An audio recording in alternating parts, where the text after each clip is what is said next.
Operation Midnight Climax, Broken Minds. The deeper one looks into Operation Midnight Climax, the more its outlines blur with the larger tapestry of MKUltra. What began as a grotesque experiment in San Francisco brothels was never isolated. It was part of a sprawling network of projects stretching across universities, hospitals, prisons, and even foreign soil. According to official records that survived the purge of 1973, there were 149 subprojects under MKUltra, each with its own cover story, its own set of front organizations, and its own quiet victims. Midnight Climax was only one branch, but it became infamous precisely because of its bizarre mixture of sex, drugs, and surveillance. One prison doctor later admitted that certain inmates were given LSD daily for over 70 consecutive days. The effects were catastrophic. Some men never regained coherent thought. The echoes of Midnight Climax are unmistakable: powerless subjects, drugged without consent, their breakdowns observed and recorded as data. But prisons were not enough.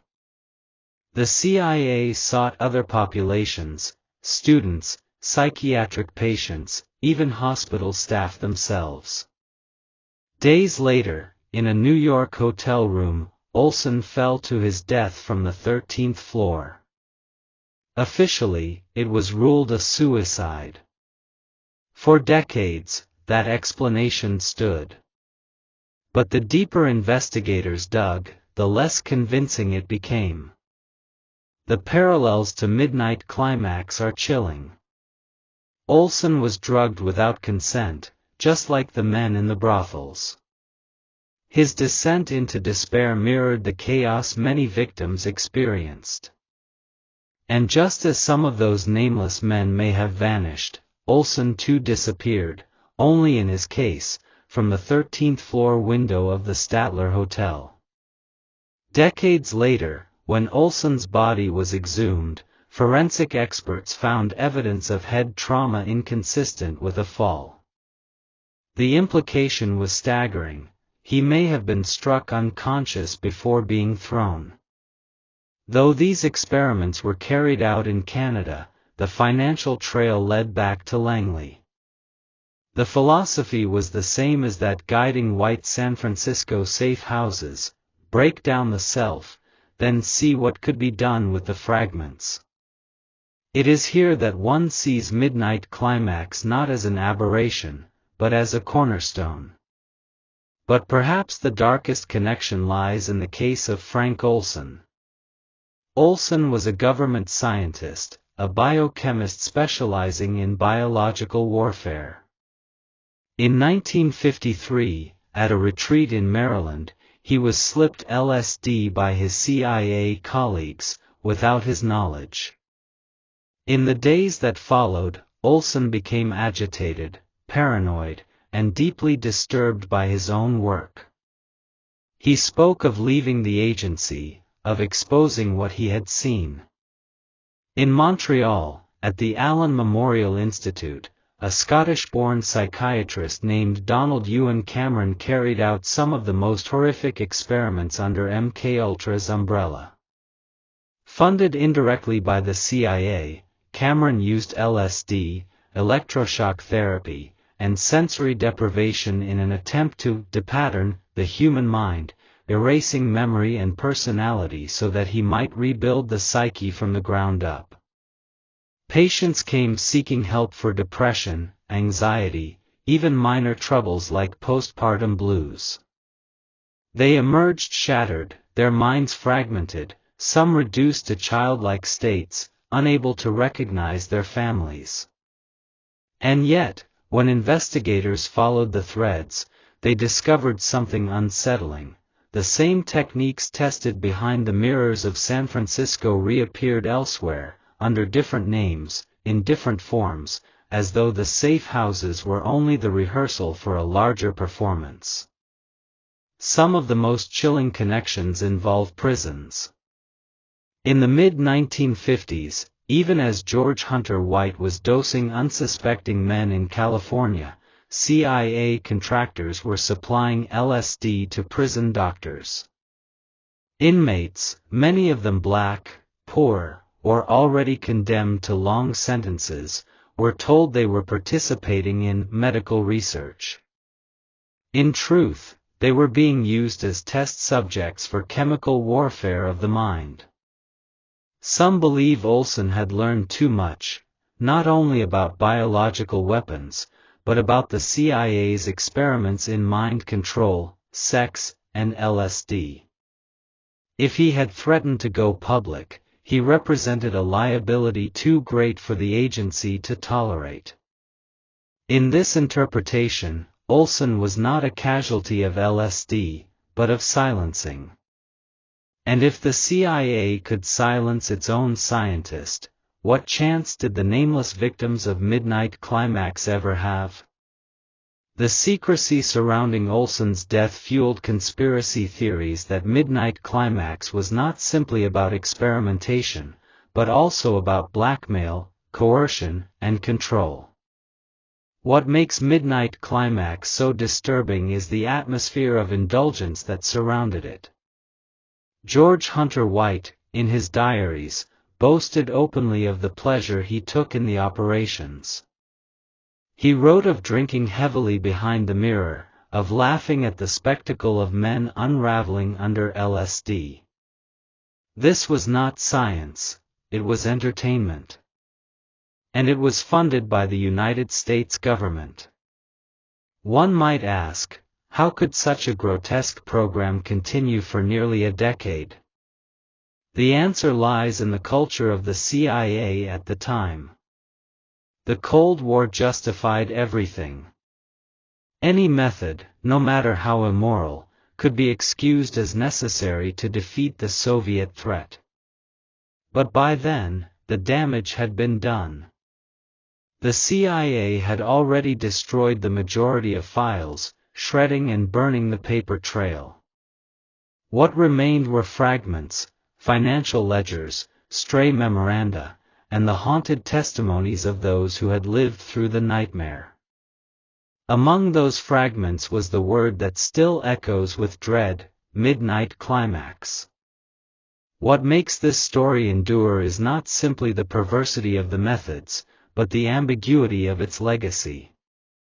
Some historians argue that Midnight Climax was a failure, a grotesque detour that produced little usable intelligence. The drug was too unpredictable, the subjects too unreliable, the data too chaotic. But others believe the real value lay elsewhere, not in the science, but in the tactics of control and manipulation. The idea that a man could be drugged, seduced, recorded, and then blackmailed may have proven far more useful than any pharmacological breakthrough. If so, then Midnight Climax was not a failed experiment. It was a success, one whose lessons echoed in later covert operations, perhaps even into the present day. Consider the implications. If the techniques of Midnight Climax were refined and preserved, where might they have been applied later? And so Midnight Climax thrived, hidden not in secret bunkers, but in ordinary apartments, its walls whispering with the laughter of men who believed they were saving the nation by destroying the minds of its citizens. But the danger of secrets is that they do not remain buried forever. By the late 1960s, whispers of government LSD experiments began to leak into the press. At first, they sounded like rumors, too bizarre to be true. But the counterculture's embrace of LSD drew further attention to the drug's origins. And behind the curtain, some journalists began to connect the dots. It was not until the early 1970s, in the wake of Watergate, that the dam truly broke. The Senate's Church Committee began to investigate intelligence abuses, and MKUltra finally emerged into the light. Think of the mechanics, a man enters a brothel. He drinks, unaware that the glass holds LSD. He confesses secrets in his altered state, recorded on tape. Now the agency has leverage. Whether he was a criminal, a politician, or simply an ordinary man, those recordings could ruin him. According to some researchers, this was the true function of Midnight Climax, not to perfect LSD as a weapon, but to refine a system of entrapment. The prostitutes became bait, the drugs became chains, and the mirrors hid the watchers who collected evidence of weakness. The CIA denies this, insisting the program was purely experimental. But the fragments of budget sheets, receipts for liquor, and payments to prostitutes tell another story. This was a machine designed not only to test, but to exploit. Some researchers point to the rise of covert operations abroad, where intelligence agencies sought to control foreign leaders, diplomats, and businessmen. Others note the uncanny resemblance between the methods tested in San Francisco and the allegations of psychological manipulation in later decades. Though direct evidence is scarce, the question lingers: did the ghosts of Midnight Climax walk silently into the shadows of newer programs, reborn under new code names? And then there is the final question: what happened to the tapes? According to all surviving accounts, George White and his colleagues recorded the sessions meticulously. Microphones in the walls, cameras hidden in the lamps, reels of tape documenting the confessions of countless unsuspecting men. Yet when investigators probed in the 1970s, none of these tapes were found. Officially, they were destroyed. But some whisper that not all were lost. That in hidden vaults, in private collections, perhaps even in the archives of rival agencies, fragments of those recordings survive.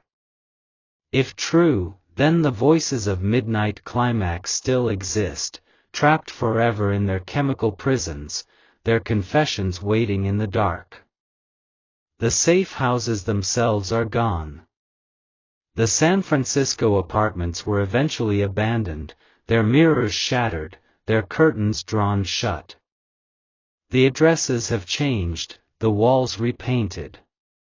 Ordinary people live where once the CIA spied from the shadows. But the history remains etched in those places, invisible but heavy. For those who know the story, walking past those buildings is like walking past unmarked graves.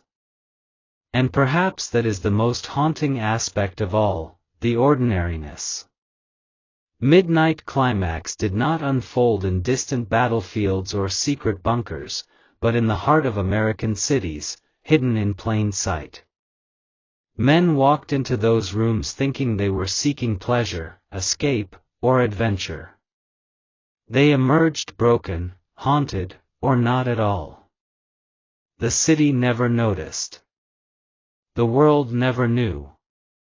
Until decades later, when fragments of truth finally clawed their way into daylight. What remains today is a question, one that cannot be answered by files or reports. Was Midnight Climax a grotesque misadventure, a drunken farce run by a man like George White? Or was it something deeper, a deliberate system of control, perfected in the shadows, its lessons carried forward into operations we will never see? The truth, shredded in 1973, may never be fully known. But the suspicion endures. And perhaps that is the final victory of Midnight Climax, not what it achieved, but what it left behind, a lingering distrust, a whisper that behind every mirror there may still be eyes watching, recording, waiting.